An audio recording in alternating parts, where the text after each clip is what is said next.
Okay, so that leads into you got a song called Big Facts. Big Facts. Big That's just what it's Facts. called. It's called Big Facts featuring Vars. The Yes. hook goes Big Facts only. Yeah, Big Facts, Big Facts, Big Facts. So I want to do a segment called Big Facts Only. Okay. Where we go through some of the facts about Zach Taylor and you tell me whether they're true or not. Oh, dude, you done some serious digging on me. What'd you find? Okay, Oh my so God. you're named after and related to Sir Zachary Taylor, the 12th president of the U.S. 13th president. 13th. Yes, sir. That is a fact. He's not a good dude. Was not a good dude. Unfortunately, I was just named Zachary Taylor Roberts, and so I go with the first and middle name as my alias, and that's about it.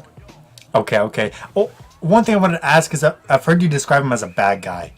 There was a lot of racism back then. Right, there was like he was a slave owner or whatever. Right? Yeah, he killed a bunch of people. Yeah, I don't know what exact group of people he killed, but he killed a lot of people apparently. So, I mean, I don't want to put it out. Obviously, Zach's not a fucking slave owner, so let's not put that out there. No, let's not put that out there. But why do you choose to carry his name?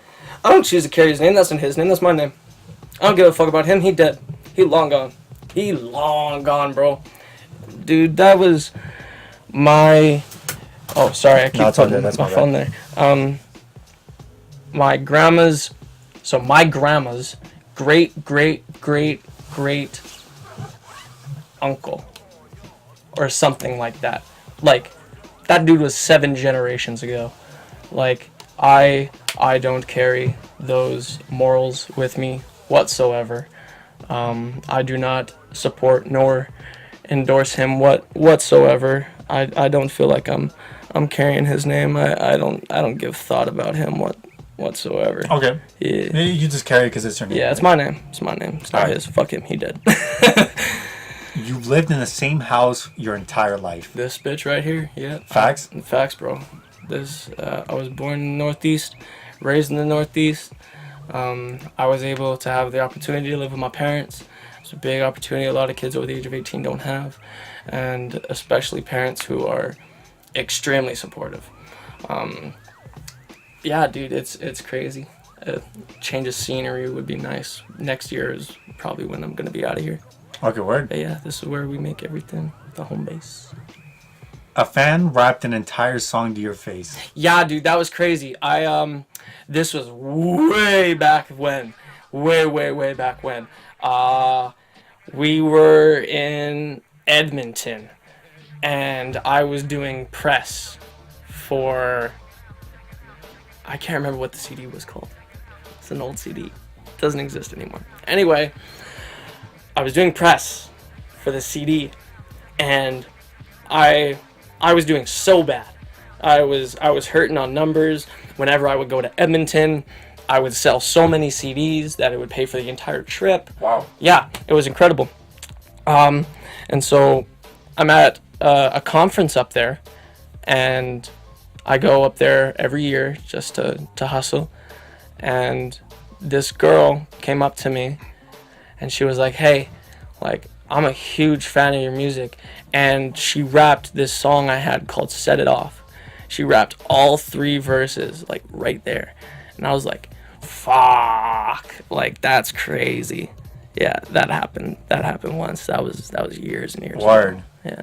I wait to have that happen again. That's crazy. Not a lot of people can actually have that happen to them. Yeah, no, especially, like, with you walking up to me, man, like, it's rare. It doesn't happen a lot. We're in Calgary. Like, there's not a lot of people that can say that. You know what I'm saying? And so to be able to go to another city that I've only been once or twice, and to have a person who I may have met her before, just like selling her a CD, but just that whole interaction, it's crazy. It's absolutely, yeah, it's insane. You sold 500 CDs in 60 days. Yes.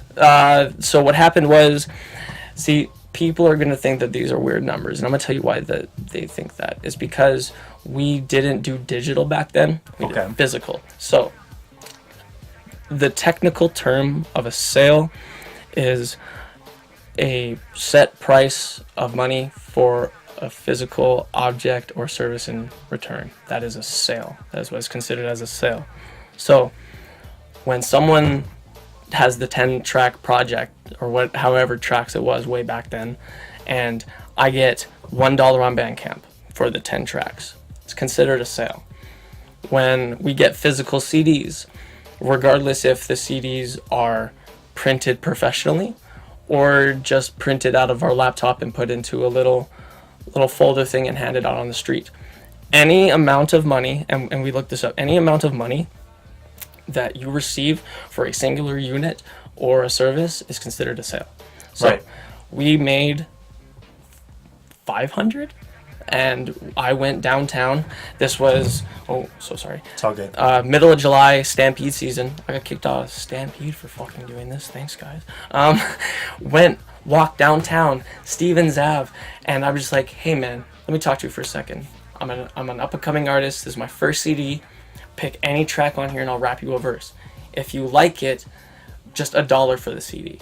And that is considered as a sale. And so that's awesome. Your boy made like $700, $800, been like, I'll give you this CD for any amount of money. I'll rap you this one verse, and if you like it, then you can get a CD, or you can just bid me a good day, and that's all that it's got to be. And just the amount of reaction from it, it's what built, I think, the platform. And I think about 150 of those were up in Edmonton, at least. It was absolutely crazy. We were able to do unbelievable amount of sales, and then we almost nearly doubled that, or not nearly doubled that, but like the entire number. We almost did that same amount of number as the next project. We were like 100 short.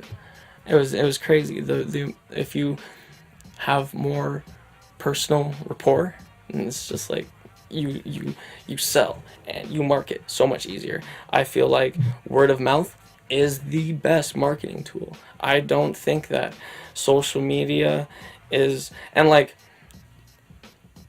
on a broader scale, I guess it would be, but for a city like Calgary that we're in, for a city that isn't a hip hop city, you got to have those interactions with people. Facts. Yeah, you got to be able to create those long-lasting relationships. Absolutely. Yeah, and yeah, for example, like that girl that sang the thing, I still got her Snapchat, and she messaged me once in a while. She was like, "Oh, I love that song, love that music video." You know what I'm saying? And it's like being able, just from, hey, I would love it if you'd listen to my CD, to, hey, I'm still here 6 years later bumping your new shit. It's crazy. You can bring so many people with you if you were to just talk face to face. Absolutely. You said that you started engineering at the Boys and Girls Club of Calgary. Yes, sir. Yeah. Transit 22 used to, or he still does. It's not at the location that I used to go to. But the Beltline Boys and Girls Club is where I met Transit 22, James Colt, who was on your show recently. Yes. Nick Roy, Nick Wise. Those guys are, yeah, they're crazy. Those are all the guys that we met there, and we were able to get hands-on experience. Just like he would step back, he would be like, okay, now you do this, and I would run sessions for him. And as time went on, I took on more and more sessions, and he would just sit back on the couch and let me do my thing, and it was crazy.